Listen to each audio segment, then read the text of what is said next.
What's going on, guys? So today I'm without my normal microphone, so you'll have to forgive my laptop microphone. Today I want to talk a little bit about how big tech's executives are now being named immediate rank of lieutenant colonels in the US military.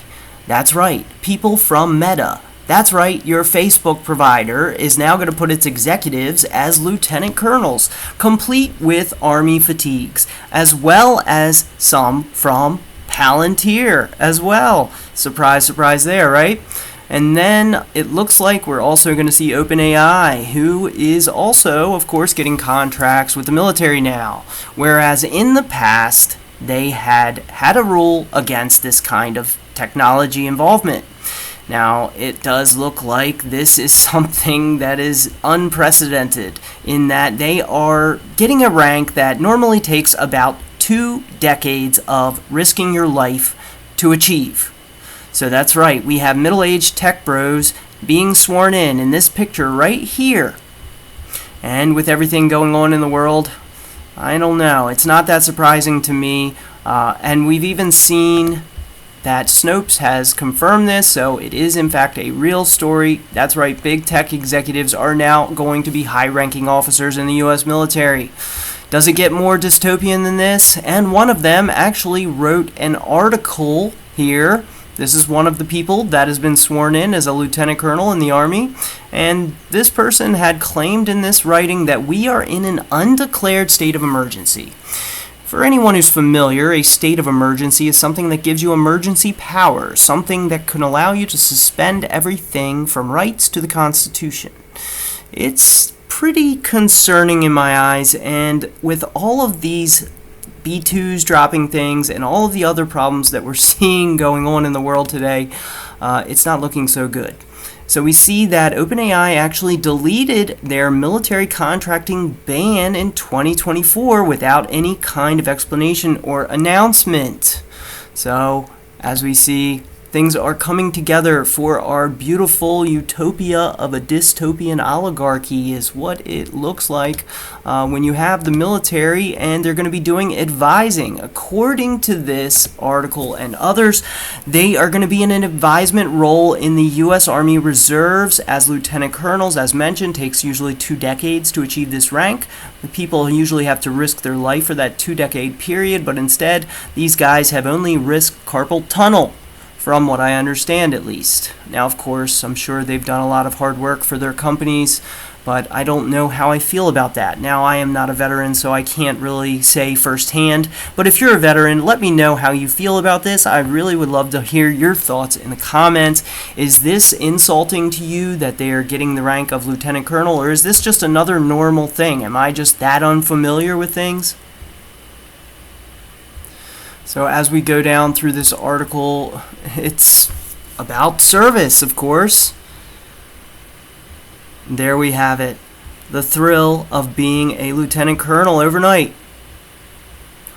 Now, if you're not familiar with what's happening in the world, which you probably are by now, how can you miss World War III? And we know the B2s have dropped things. We have even Palantir's Alex Karp, who had predicted 2024 that the U.S. would be very likely to be fighting a 3-front war against Russia, China, and Iran. And it's not so much of a surprise when we consider that Palantir co-founder just the other day had talked about his interest in regime change for Iran. He mentions he wouldn't mind investing in that Iran. As we can see, he's excited to invest in Iran. He talked about his interest in regime change, and he's also talking about the future of Doge. So as you know, with my videos in the past on the oligarchies, the entire Freedom Cities initiatives, all of these things that are intertwined between many of the companies that have been mentioned, as well as Doge itself, which seems, in my personal opinion, remind you, this is my opinion, it seems that all is one in the same. So it is interesting. Now we know that there are nuclear weapons in Europe as part of a treaty with NATO.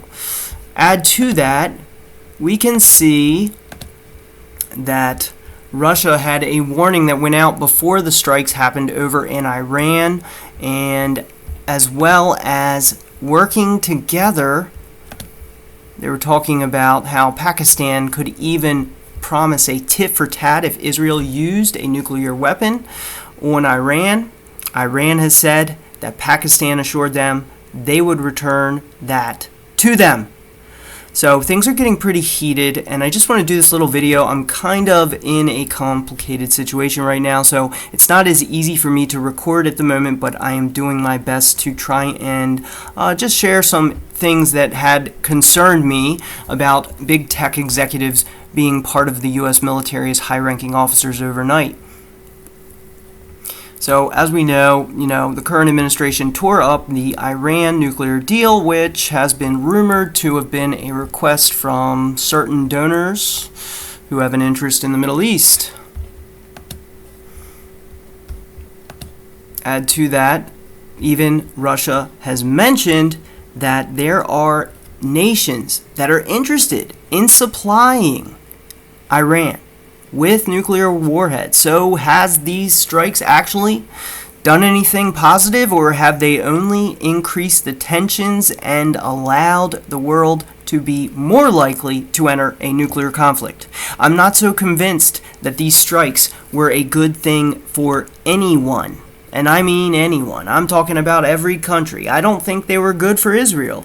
I don't think they were good for the U.S. I don't think they were good for Europe. I don't think they were good for Iran, obviously. I don't think they were good for pretty much anyone, especially since things are getting so heated that even though those particular facilities may have been struck, there are now reportedly nations that have an interest in supplying the very thing that those strikes were supposed to prevent. So guys, that's what I got today. I just had to do this quick video. I actually was going to do a video on the Librem 5, but actually the battery is completely a dud. Somebody gave it to me as a gift, but I do plan on doing that video soon. But for now, I just wanted to share this story with you, and sorry about the microphone. It's not the best microphone, but it is all I have at the moment. Without giving all details, that's where I'll leave it. And let me know what you think in the comments. If you're a veteran, how do you feel about big tech executives being sworn in as lieutenant colonels overnight? Meaning that all lower rank, of course, is going to have to immediately salute them, and it's unlikely that they will be able to properly salute back. I'd love to know your thoughts in the comments, guys, and I'll be back later with a video soon, so let me know what you think, and I'll be back later with more on tech, how to protect your security and privacy.